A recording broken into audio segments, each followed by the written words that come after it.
Welcome to Living the Dream, sponsored by Jackrabbit Dance, the podcast that brings together studio owners, dance educators, and leaders in the industry. Hosted by Rhee and Laura Giacomelli, each episode is packed with real talk, inspiration, and a passion for the dance life. We're so glad you're here.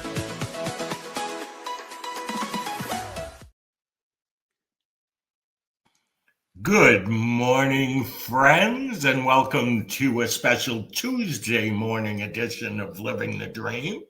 I'd like to introduce you to my fabulous co-host, Laura Giacomelli. Hello. Hi, Rhee. Hi, everyone.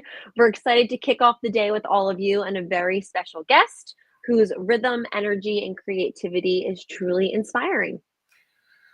We're taking a trip up north, spotlighting one of Canada's finest in the world of tap dance. Before we get to that, though, Laura, how is life? What's new and exciting?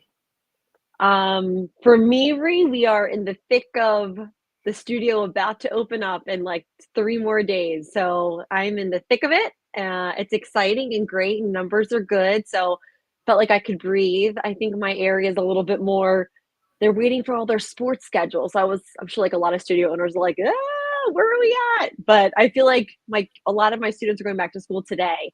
So like the registrations, the last minute ones are like rolling in. So I'm like, oh, we're good. We're good. Do you feel like, because when you say this, I think about growing up in my mom's studio and this being the panic time of the year, like, oh, yeah. Like, do you play mind games with yourself, and then by October it all turns out just fine? Do I have that right? Yes, and I feel like it's this time every year where I say to myself, "Why don't I do rollover? Why didn't I do rollover?" Like, why did I, like literally, I had the same exact conversation with myself this time last year. So next year I'll definitely implement like just a rollover, make it easier for everybody. But yeah, it is like a sense of panic. You're like you don't know I know where my company kids lie because they've been registered since halfway through August. So I know what those classes look like. But then it's hard to juggle with the last minute registrations because if they wait too long, they can't get into that hip hop class. And now the wait list is long and I'm trying to change the puzzle pieces around to fit another class on that night. And when you have 55 classes on the schedule, it's pretty set. There's not too much wiggle room. We have every classroom going from 4:30 to 9 o'clock at night, 6 days a week at this point. So it's hard to shift things around to accommodate the late registrations to fit people in. But I kind of shifted things around a lot this year just to make room for growth. So I'm lucky that we have spaces for last minute people. And I added a couple additional classes. So it's okay. But there is like a sense of panic, I feel like, for studio owners the second half of August through like that first week or 2 weeks of September. And it's across the board. I feel like, and it does a job on ego, and like I've seen it all. I've seen it so many years that I can smile at it at this point. Doesn't mean you shouldn't be on top of it, but it is a common thing for a studio owner to start to go into the panic mode when it comes to this time of the year. And will it be as good as last year? Or am I going to reach my goals for this year? Bottom line is keep your nose to the grindstone, and you will, and try not to lose sleep over it. Exactly. And I feel like too, it's like staying on top of reaching out to people. I think I've realized too that people are overwhelmed by emails right now. I'm switching to texting. I text my people now, reach out to them individually, make those phone calls. It's like all that old school stuff is coming back around, picking up the phone and calling people. Like, I don't think we've done that. People just responded to emails in the past. And what I've realized is my inbox is flooded with advertisements and this, so I feel like sometimes the emails get lost in the shuffle. And I feel like going back to that one-on-one connection with people is what's bringing people, oh yeah, dance. Oh yeah, we're just waiting for the soccer schedule. Yeah, dance. So I think going back to how it was years ago and picking up the phone and calling or texting people and getting that one-on-one time with them is what people are looking for. So that's what we're doing and it's working. I want to go back to something that you said a little bit earlier, because Mhm. people will be listening to this on a podcast down the road and watching this. Tell everybody in like 30 seconds what rollover means to you and rollover registration. Yes. Yeah, so there's like 2 steps for it. So I do priority registration. I've done that for years where I launch the fall schedule towards like the last month of the previous season. So like May, June, I'll launch the fall schedule and I'll only open it up to our current registration. So our current students can enroll first for the first 3 weeks or so. And then I open up to the general public. And then there's rollover. So rollover is you have to get your fall schedule done super, super far in advance. And you actually place those current students in classes for the next season. So you say to your creative movement 3-year-old dancer, you're now moving into this combo for age 4. And then there's a window of your current students to say, no, I'd rather switch to this class, or no, we're going to wait. But then at that point, you register them come May or June. So going into the fall season, you already have 200 dancers coming back. And there isn't this like, am I lower than I was last year? Who's not coming back? Well in advance. And what I like about that too is it gives the owner more opportunity to shift classes around. Because like I said, my classes right now, we start on Saturday. Things really can't shift during the week. There's not much wiggle room. So that's something I'm definitely going to be considering in the fall. I mean, I'm sorry, in the spring to do for the following year. But it's season 15 for me. So I think you'll live and you'll learn, you know? Yeah, I agree. I'm really into rollover registration, and I Hmm. like to give credit where credit is due. The first person I heard use that word and actually create it was Hetty Perna in New Jersey. Mm-hmm. She Yep. brought it to the forefront. Let's get them all registered before the end of the season. And what a novel idea that is, right? Hmm. For sure. For sure. Because you want that. I feel like we're lucky. Dance is one of those very few activities right now where we can keep them for 5, 10, 15 years. Mm. That's my goal. You can't do that in a soccer club. Every 2 years they outgrow it. You can't do that. Like there's few activities where you can keep them under your roof for a while. So if you're making the process simpler for them, like Hetty suggested, why not? Why not just make them say dance is the first thing you should be registering for, and then have soccer or baseball work around that. I think that's the mentality I need to like switch a little bit. It's like, no, sign up for dance and then work around that.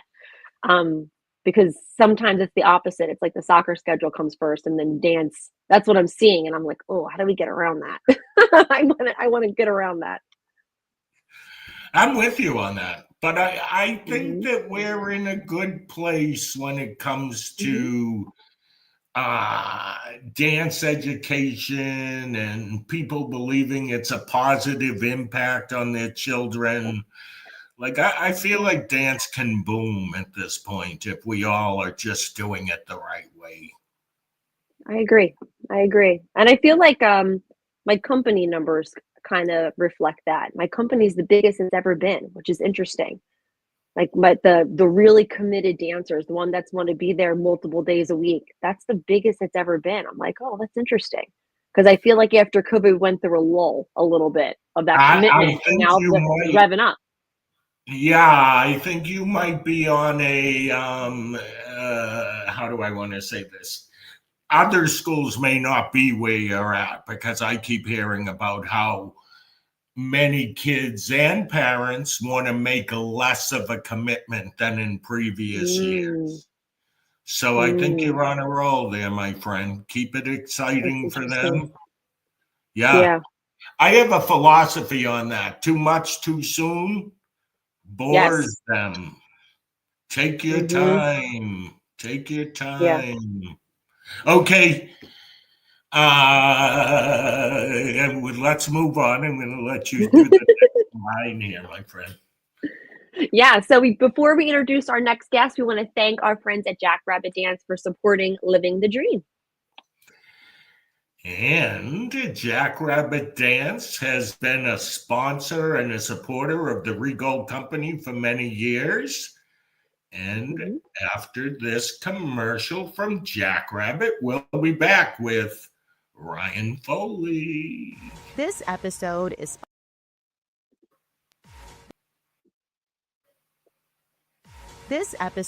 sponsored by Jackrabbit Dance, the dance studio software empowering you to build the studio of your dreams. With over 20 years of experience, Jackrabbit has the solutions and industry insights to help your business grow. Want to increase student enrollment, optimize your pricing to be profitable, or improve staff retention? See how other studios are using Jackrabbit Dance to hit their goals year after year. To learn more, visit jackrabbitdance.com/benchmarks. Hey, Now it's time to everybody. welcome. Hi, now it's time to welcome our guest. Hello, Great guys. to How see are you, you? Ryan. Likewise, likewise. Thank you for being with us, my friend. Those of you that are watching live today, we'd love to hear from you. Let us know where you're tuning in from, and let us know if you have any questions for Ryan. So, Ryan, I've known you for a long time, my friend. I'm just going to share this. I already did with you, and it does seem like it's the right story to share. I remember your parents coming to Judge Terpsichore, and it was June of that year. And your mom, Faye, telling my mom that she was having a baby, and that baby was you, my friend. And how old are you now? 49. Yeah. Yeah, man. Time flies. Whew. We go back a long way. Man, we definitely do. There's a lot of stories, and I remember a couple years ago when I was down at the event that we were talking about earlier, when you gave my parents that Lifetime Achievement Award, and you pulled up that photograph of myself. I was a baby, and I think your mom was holding me or something like that. Like, that was cool. Like, I remember stories when you guys were, I mean, I was obviously, real young, but like when I first can remember things, I remember you guys being around my parents' place and at the studio, and then us going down there, and it's just a really cool history to have, you know what I'm saying? And it's cool that we can still stay connected, because like I said before, I look up to you a lot, for the things that you've done. And I just think you're in a really cool place. Like, I was thinking about this the other day.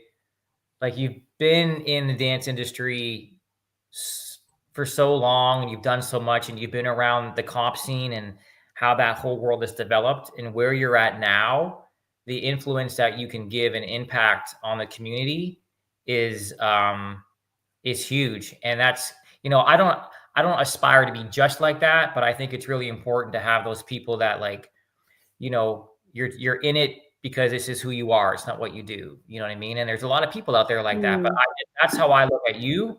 And, I just appreciated that you reached out to me to ask me to be a part of this. So thank you. You're welcome, my friend. I'm proud of you. Thanks, man. I want to ask you one more thing before we get to our questions. What was the number? Oh, Spider. Do you remember when you were in dance competition? It was American Dance Awards, and you threw this girl on the spider web and she landed. Yep. Do I have that right? What year am I talking? That was 95. You want to know? It's funny that you bring that up, because my dance partner, Michelle Galati, an amazing dancer, she messaged me like 3 days ago. I was doing, I was performing at a jazz club in Ottawa, and, I got posted and stuff, and she saw it and she messaged me.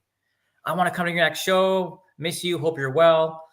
And it was just cool to connect, because we don't see each other a lot. Right. But she helped me become confident on stage. Like, she made me look good on stage, because I was an okay dancer in the dance that I was doing, but she was the one that made me look good. So, like, you know, when my mentor, Danny, my brother, Danny Poland, had these ideas for these routines, we would just look at each other and shake our heads like, we used to get out of school early. Like, you know, you see kids now that are homeschooled because they train 24/7, but this is back in the 90s. We were coming out of school early, getting to the studio around 1 o'clock and just starting to like hash things out on the floor with Danny, Michelle, and I. And that's just kind of how it evolved. But yeah, man. And I remember even building that set, cutting the wood. It was literally a spider web that took the whole backstage. And if I remember it right, you're like spinning this girl and you threw her. And when she hit that wall, she landed like a spider. And the whole audience was like, oh, yeah. An amazing moment. And we're talking 30 years ago. Yeah. We had one of those, you know, those dog leashes that retract? Yeah. So we had a dog leash on the back of the web with a hole cut through, and we attached the leash to her back as that being her thing. And I would go and throw it off and go back on the web, and then I would go and attach it. And it was wild, man. Wow. Yeah. I mean, you know what's very cool? Creative. The memories that we have on stage, like the memories of being in the studio and working it out, are just as impactful. Like, because we were doing things like, I don't know, man. It was wild. Yeah, it was good stuff. Some of the best stuff at that time. Nobody wanted to compete against the Polands. Yeah.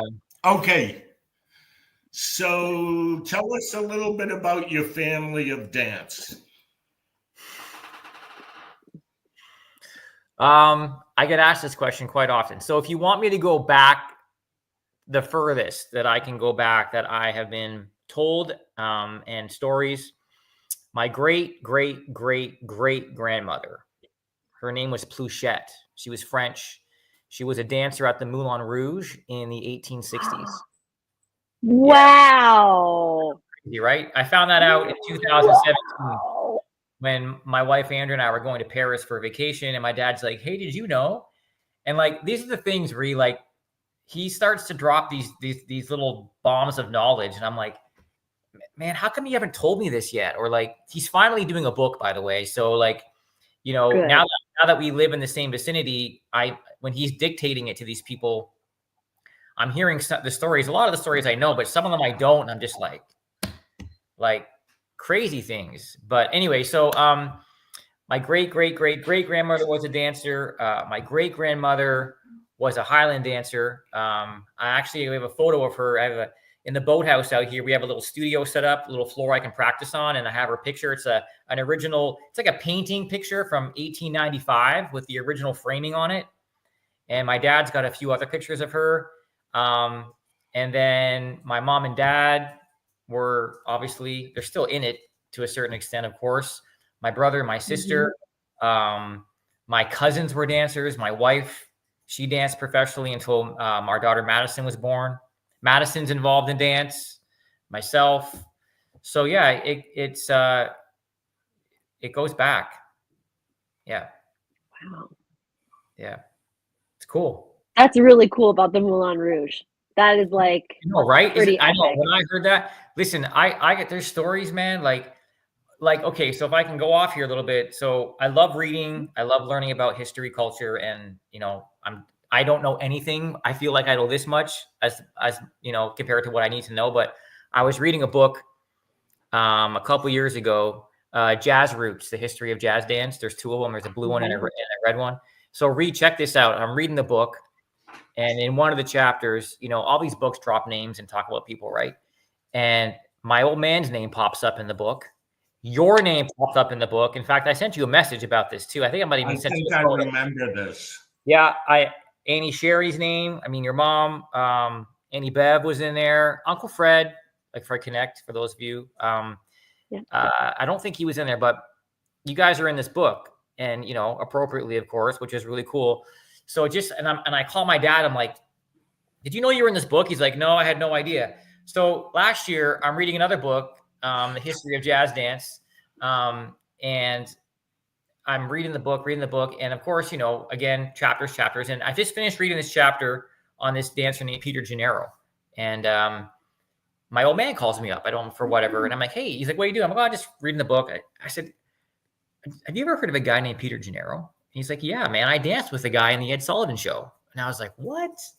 So these are like stories of connection. So he did the Ed Sullivan Show gig, did a bunch with Peter Gennaro. So I go on YouTube and I pull up all these videos, Peter Gennaro, Ed Sullivan, and I send them to him. And I'm like, which one do you win? And he's like, this one. And my friend Linda Garneau, I sent it to her. If she could pick them out, I couldn't really see. But one of them was with the Duke Ellington Orchestra. Like, just like crazy cool connections, stories with Donald O'Connor coming to the studio and hanging out, and like, just cool I stuff. want you to know, I took class from Peter Gennaro. Oh, wow. At a dance convention. I don't know, it was a Boston one. It was either Dance Teachers Club of Boston or Dance Masters. But I do remember the name and a little bit about him as a person. But yeah, he was a very famous jazz dancer, I believe, at the time. Broadway. Well, yeah. Like, and you know what the thing is too, Rhee? Like, and I don't think this is what this conversation is about. But remember when I reached out to you a while ago and we had a Zoom because I wanted to get more history knowledge on jazz dance, because, you know, we have a syllabus and we have jazz dance in the syllabus. But like, as I'm doing this research and figuring out like what era the ballet and modern got swapped into what jazz dance traditionally was, you know, and, you know, the Eurocentric, if you will, coming into, you know, jazz dance, and just seeing how it's evolved, and, you know, and that those roots, the history of the Black culture and the jazz music, you know, we don't want to forget about that, because that's really what it was and what it still is, right? So having this syllabus now and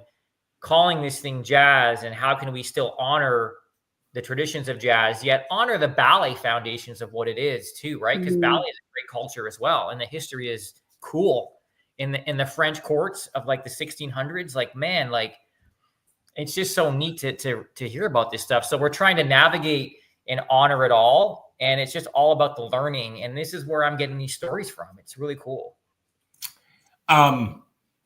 It did start in France, and I think it's King Louis XIV, and it was all men. No women participated. It was all men, and that was how ballet was created. Yeah, man. And then when the women started, and, you know, back then, when they would pull their skirts up past their ankles, that was like, yeah, that was big time back then, right? So I need to learn more about the ballet culture, I think.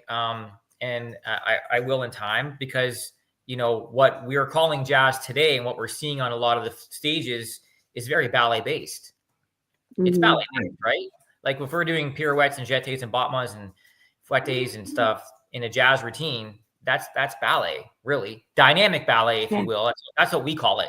And if it's done properly, I think it's amazing, and it should be passed on and shared. But, you know, who's talking about the Susie Q, right? And talking about, you know, the Ada Overton Walkers and these great historians. So it's good to know both sides, right? It's really, really interesting. If you ask anyone in the comp world that I've been around, name me a famous jazz dancer, they'll say Bob Fosse, and to be recognized. But when you ask them about, like, you know, Ada Overton Walker or, you know, Frankie Manning or these guys like that, like, so it's just like, you want to hopefully be able to pass on that information as much as you possibly can, because it's really cool. Even like Jack Cole, Matt Maddox, you know, those guys, Peter Gennaro. But even before that, you know what I mean? There's a guy that came out of Toronto. His name is Harold Dixon.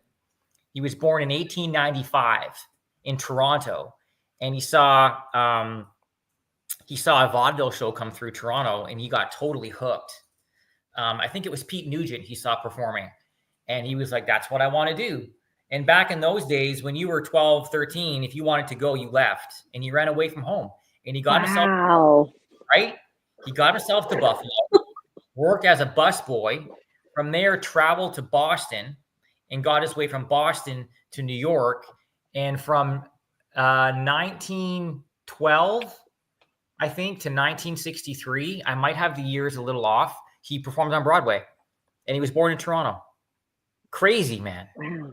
Just crazy. Anyway, I know we're going off here, so I'll let you Yeah, no, it's perfect. So I know we're talking a little bit about jazz and ballet, but what specifically drew you to tap and what keeps you inspired about tap dance?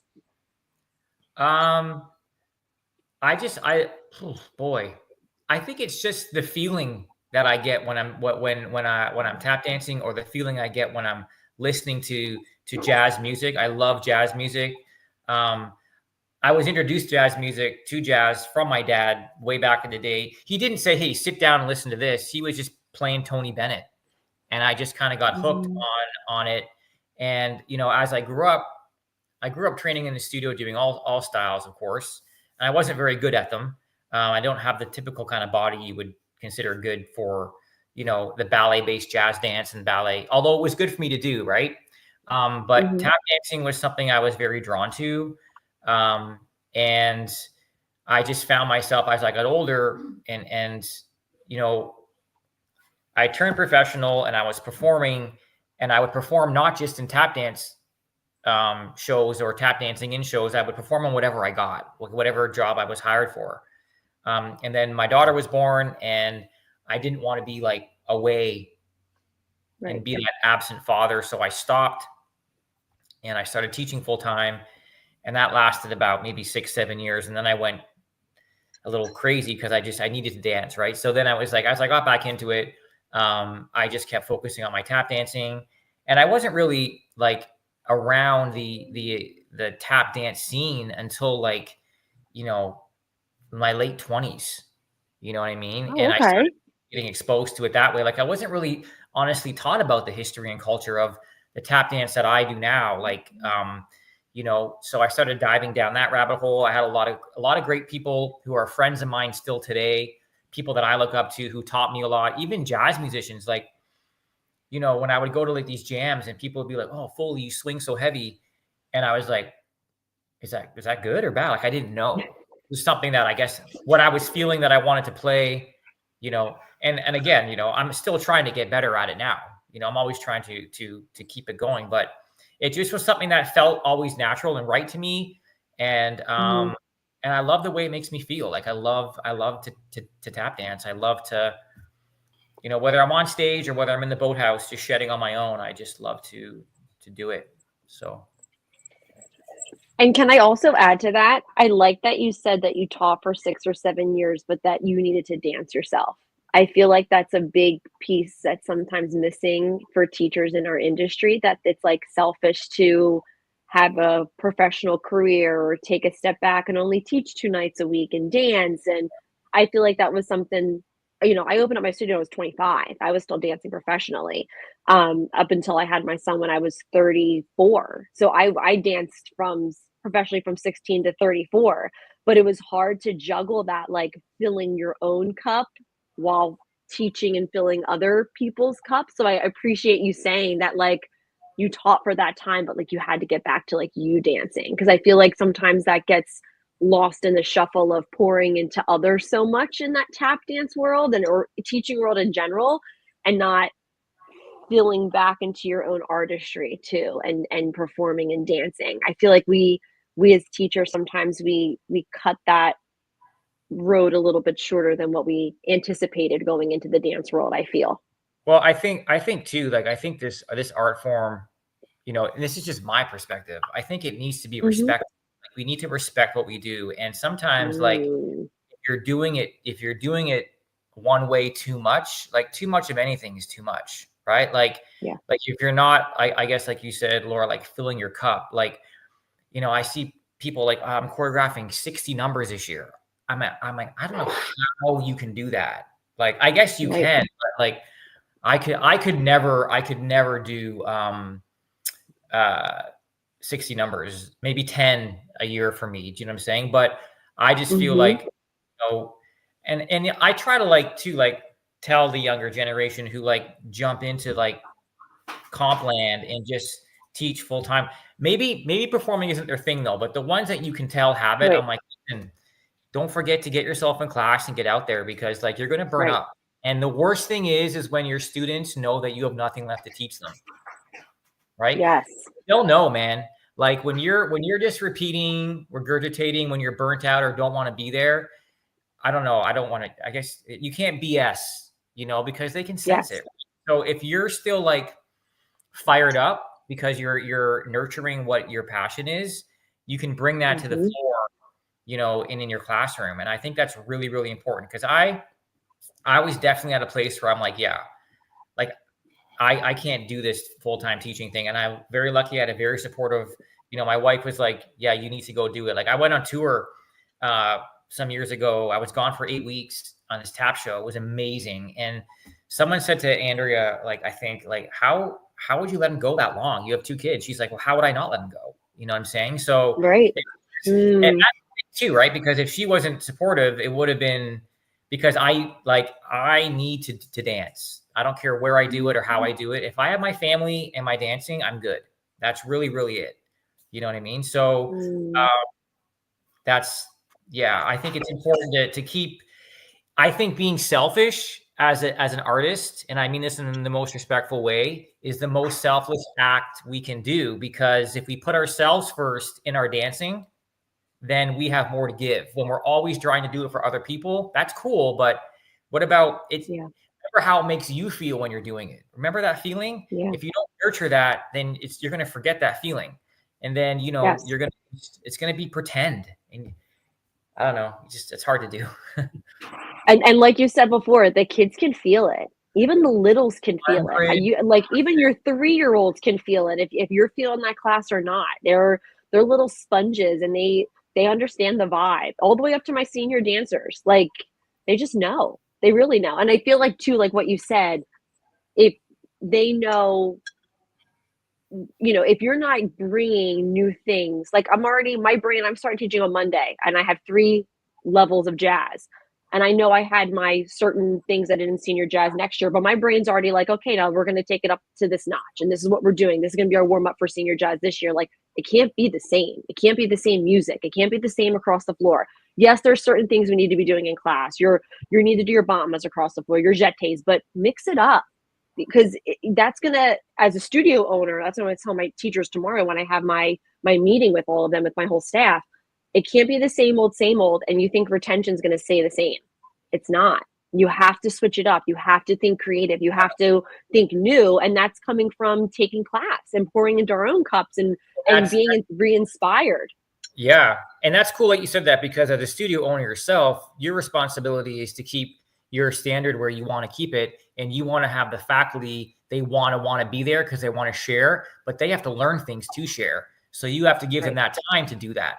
You know what I'm saying? You can't expect it to be there 24/7 and keep that fire lit, because it's going to burn out, man.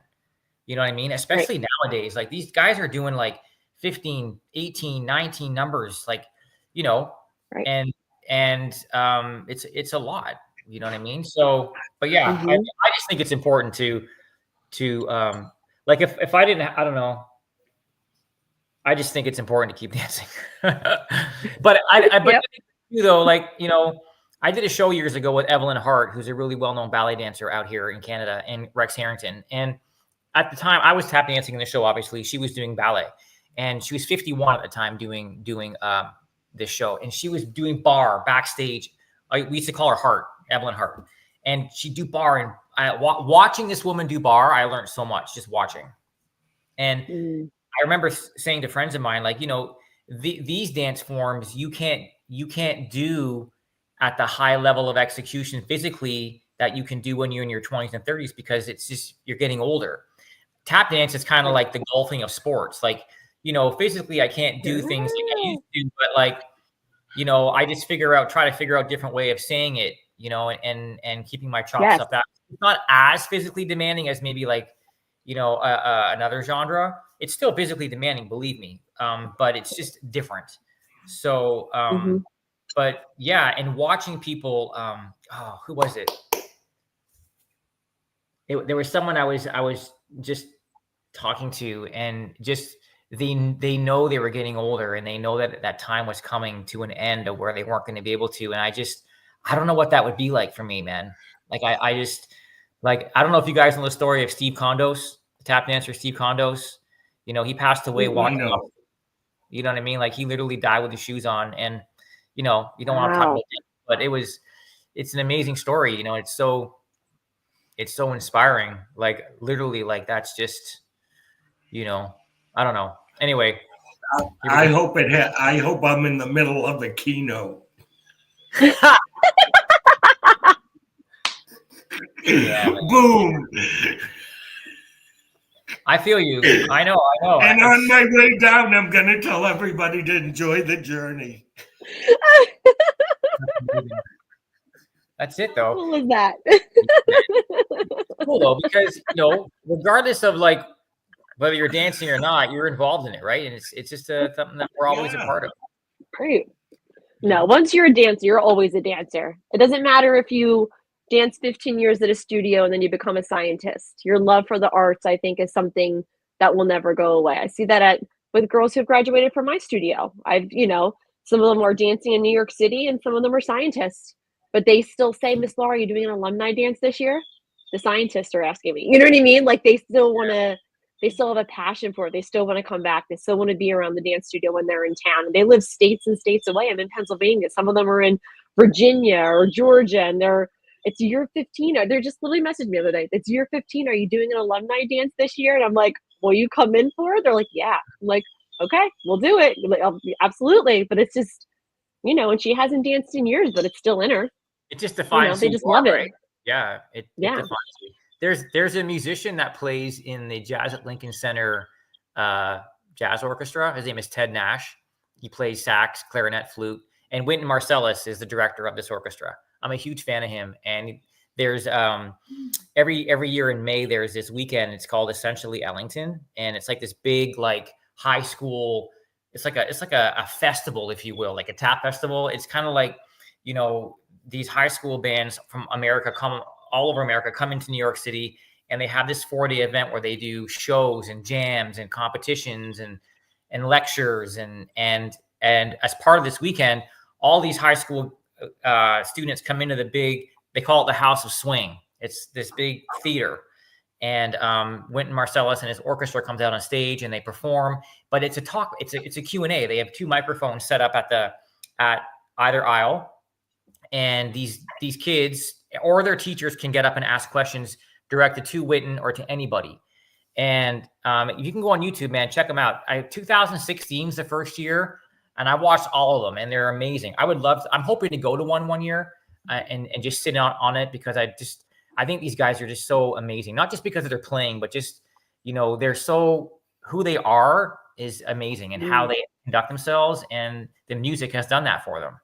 This one kid gets up and he's like, your thoughts on becoming a professional musician. My parents don't really support it because it's not financially going to support me. And, right. I just want to, your thoughts. And Wynton Marsalis handed the microphone to Ted Nash, and he said this, and I quote this a lot. He said, for a lot of people out there, their vocation is something they do, but for the lucky ones, it's who they are. And that's it. That's all he said. Right. And like, how lucky are we that we can consider ourselves in the latter half? You know what I mean? So yes. Yeah. Yes. I was having a conversation. I have a massage therapist who I've been dancing forever, obviously. I've been going to the same masseuse since I had a knee injury at 18, and she got me through it. So we're going years, if I'm not telling my age. But she says to me, we were talking about how a vast majority of people are unhappy in their day-to-day life, and how they dread Monday. And I said, I wake up and I'm like, wow, it's Monday. How cool.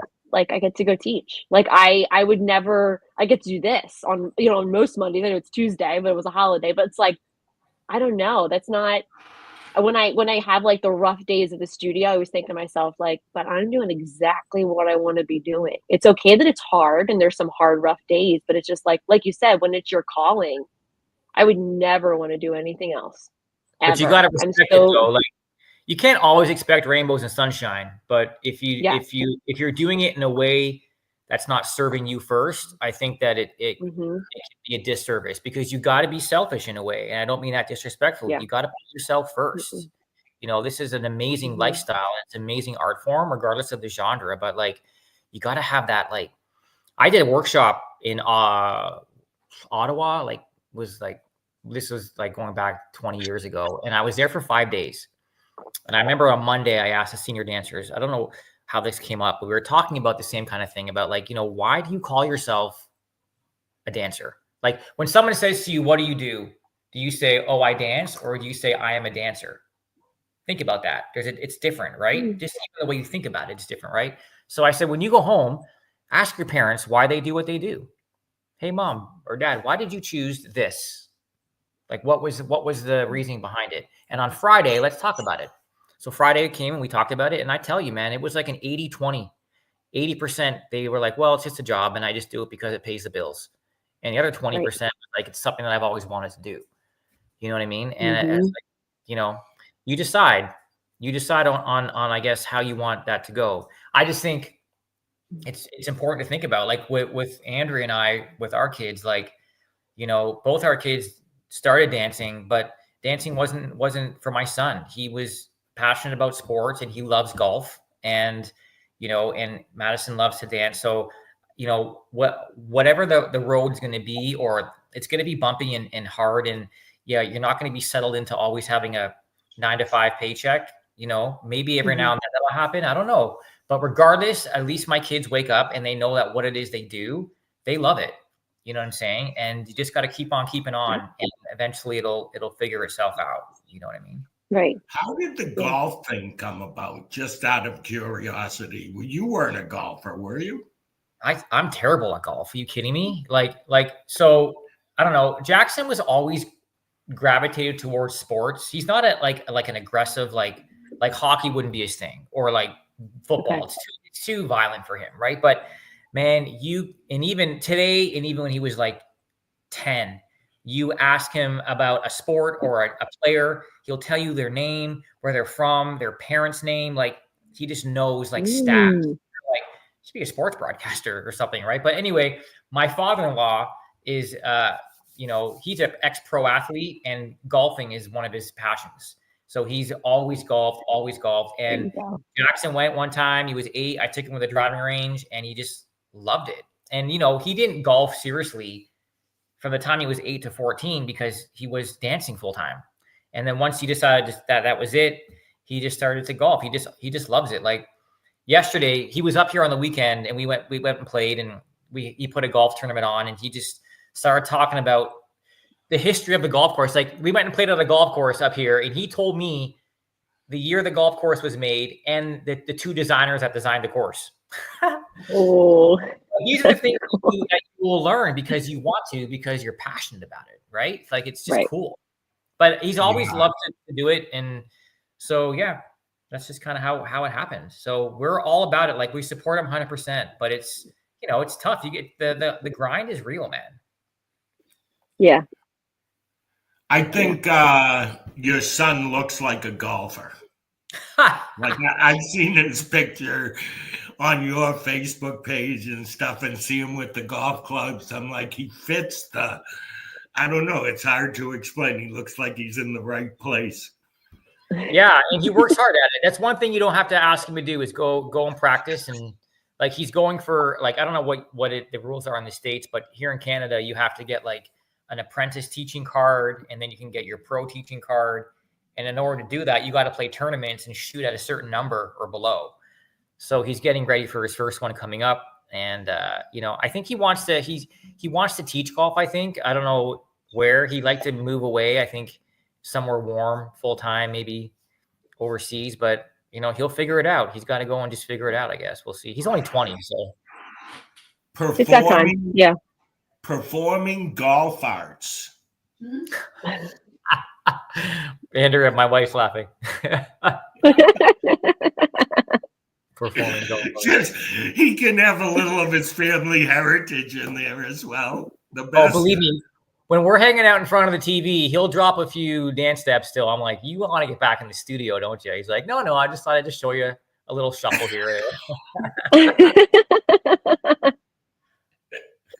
Yeah. Okay, let's go to this quick round, Laura. Yep. All right. So this is, we call this like the quick step. So all you have to do is just say the first thing that comes to mind when we have to get the question. So first one is your favorite tap step. Gosh. A flap. Coffee or tea before class? Tea. Mm. Dream venue to perform in? Probably the House of Swing, Jazz at Lincoln Center. Mm. Yeah. A dancer who inspires you? Living or dead? Oh. I don't have a specific, so you give me one of each, but go fast. Baby Lawrence, tap dancer, Dee Caspery. And how about, what does living the dream mean to you? Waking up every day and just knowing that you're in the right place.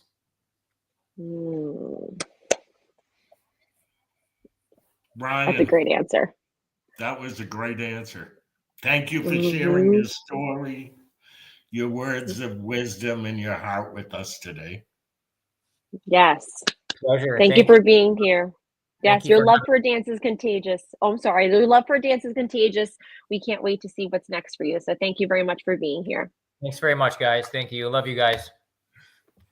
Love you more, my friend. And I want to say thank you to Jackrabbit Dance for sponsoring today's episode. Yep. And if you enjoyed today's episode, be sure to like, comment, and share. And don't forget to subscribe to Living the Dream on YouTube, Spotify, and Apple Podcasts. And check out rheegold.com for upcoming events, including the Dance Life Teacher Conference and the Soul Dancer Conference next summer at the Diplomat Hotel in Hollywood, Florida. We are celebrating our 30th anniversary. Wow. Yep. We'll see you next time, everybody. Have a great week. Keep living the dream. Thank you again, Ryan. Thank you. That's a wrap on this episode of Living the Dream. A huge thank you to our sponsor, Jackrabbit Dance, for their support of our community and helping dance studios thrive. If you loved today's conversation, be sure to subscribe, leave a review, and share with your dance friends. Until next time, keep dreaming, keep dancing, and keep making a difference.